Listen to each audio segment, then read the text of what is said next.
Okay, as the textbook reveals, beginning in the 14th century, a new spirit manifested itself in Europe, but it was only amongst the educated classes. It was called the Renaissance, or rebirth, but it was only called that much later. But it was mainly a phenomenon that was restricted to the uppermost segments of society, not to the majority of the working poor. And there were two distinct Renaissances. One was a change in the economic and social conditions of a significant class of people. The other was an artistic and a cultural movement that was founded on that change. Plus, the Renaissance differed substantially south of the Alps and north of the Alps. In the south, or in Italy, the intellectual spirit of the age was secular and anti-clerical. In the north, or the German-speaking Europe, there was a more pronounced concern for religious reform and less emphasis on the assertion of individual excellence. But in its simplest sense, the Renaissance was an age of accelerated change, and it began in Italy, and it spread new ideas more rapidly than ever. And many people, especially urban dwellers, questioned medieval values of hierarchy, community, and reliance on authority, and replaced them with a focus on ambitious realism and individualism. Some no longer used the classic texts to reinforce the status quo, as had become common in the medieval institutions. Instead, they studied to transform themselves, because people strove for excellence as they ushered in a new age. Historians identify the Renaissance as a unique state of mind or set of ideas about everything from art to politics. Now I'm going to diverge here because it is clear amongst historians that the Renaissance first sprouted in Italy in the 14th century, with its ideas spreading slowly north as the prevailing medieval culture was rocked by disasters that are presented previously. However, one must appreciate the educational changes that started in the 12th century that led to the recovery of classical learning and changes in literature and art that eventually allowed Renaissance ideas to germinate. And the change ushered in by the Renaissance could not have happened without the emergence of universities that was particular to the 12th century and the 13th. Originally, the university was for the advanced degrees of law, medicine, and theology. And gradually, universities began to offer more subjects and began to teach a liberal arts program. Now, with the discovery of the classical texts of the ancient world in the 12th century, learning became specialized as classical Greek and Arabic scientific learning became available. So Europe owes much to Islam. The close cooperation of Jews, Muslims, and Christians in Spain made the translation of the entire Aristotelian corpus available to Europe, as well as works of such great thinkers as Euclid, Galen, and Ptolemy. The West was able to build upon these works and make its own advances in optics, astronomy, and mathematics. And the discussion of human sight and the nature of light were especially popular subjects. Systemic observance became standard in science and learning. Even arguments on the existence of God revolved around discussion of the senses. Logic was the standard by which all arguments were governed. The literature and the art of the 12th and 13th century reflected the learning and humanistic values that created the foundation of the Renaissance. Musical lyrics were celebratory of the seasons and the beauties of the world.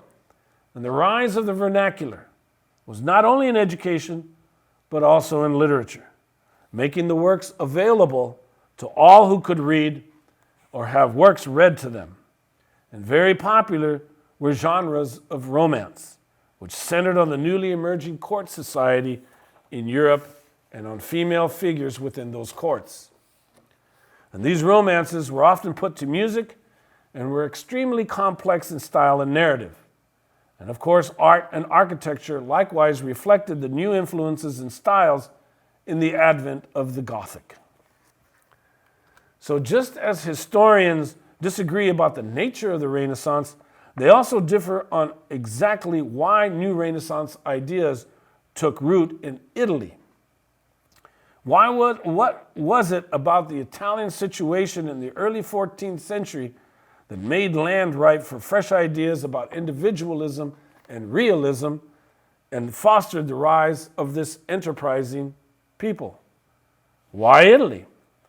Because the people of the Renaissance themselves believed the heart of their rebirth was a recovery of the spirit of classical Greece and Rome, the ancient ruins providing a continuing stimulus for such reflections. And the ruins were an ever-present reminder of an age they sought to recapture.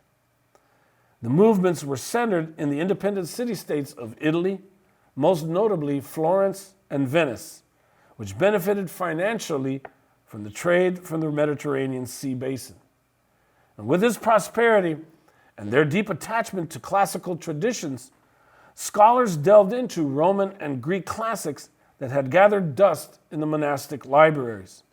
Readings of the classics stimulated a desire to recover a spirit of classical greatness. And the older 12th century traditions of humanism and classical culture resurfaced and spread via the universities to those able to hear this message. And plus, the tumultuous politics of the Italian city-states favored the growth of new ideas. Incessant warfare amongst the states opened the door for skilled, innovative leaders to come forward. And these leaders in turn surrounded themselves with talented courtiers who willingly broke from tradition to forward their own careers as they pleased their princes. A new spirit found fertile ground in these ambitious, upwardly mobile men. And certainly, the Black Death that entered Italy in 1348 transformed the old order. The plague's drastic reduction of the population engendered human economic changes, or huge economic changes. Prices plummeted. Trade in luxuries such as spice, jewelry, silk, and glass quickened. Italy was ideally placed to profit from this commerce, for throughout the Middle Ages, the Italian city-states dominated trade in the Eastern Mediterranean. And during the 14th century, individuals, families, and institutions accumulated a good deal of capital, and men and women used this surplus wealth to support the arts. One historian vividly suggests that the Renaissance became one long shopping spree that supported the talented artists whose vision helped define this controversial era. The bridge that began to move Western history from the Middle Ages to modernity. So at its core, the Renaissance emphasized and celebrated humans and their achievements. It revived the advocacy of individualism, the powerful belief in the human ability to choose right and wrong and to act on those choices. It emphasized secularism, where the focus of life shifted from the world or from the eternal to worldly affairs.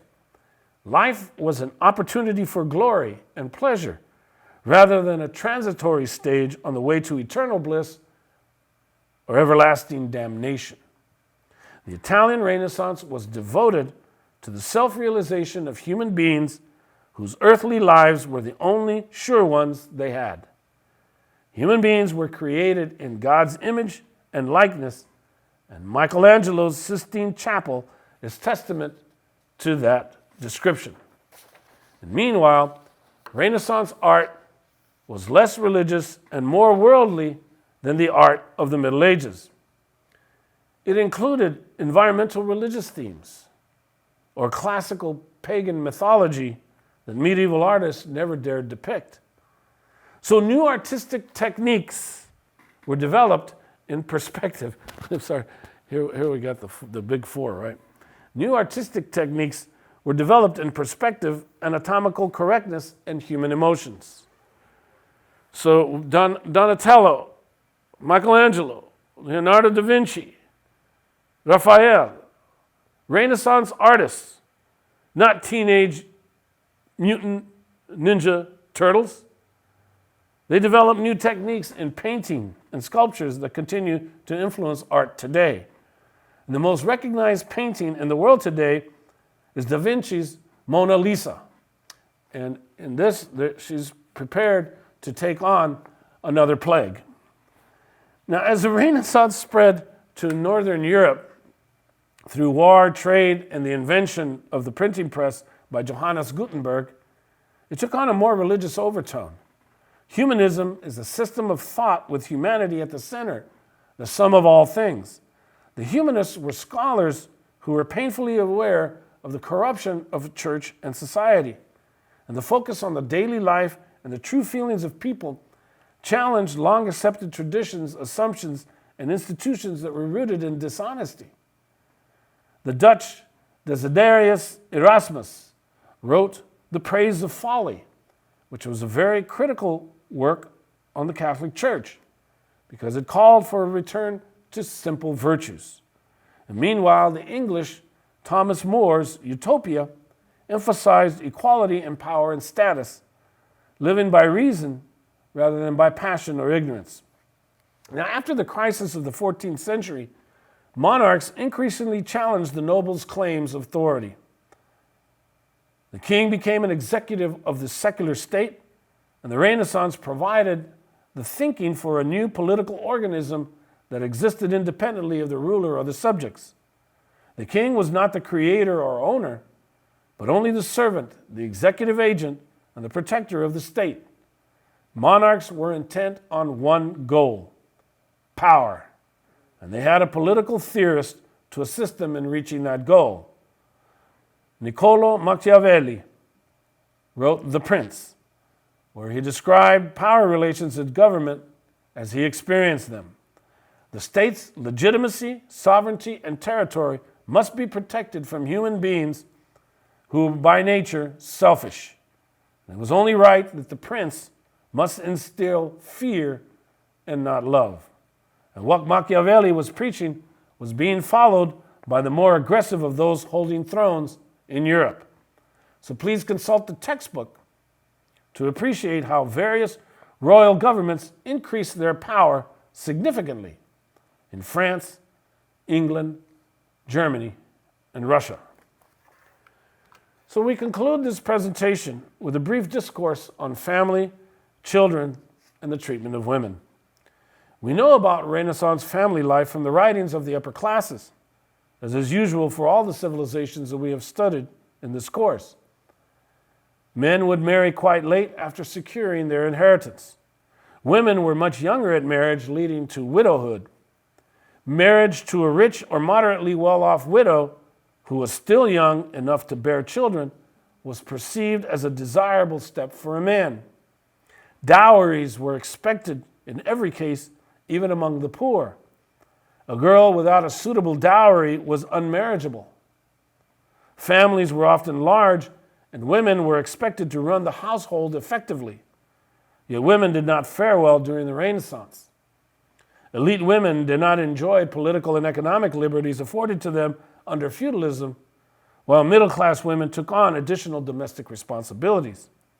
The wives of artisans and merchants were essential partners of the business, yet they were not given credit for their contributions to the business. Meanwhile, working-class women bore the brunt of the male-dominated patriarchal society.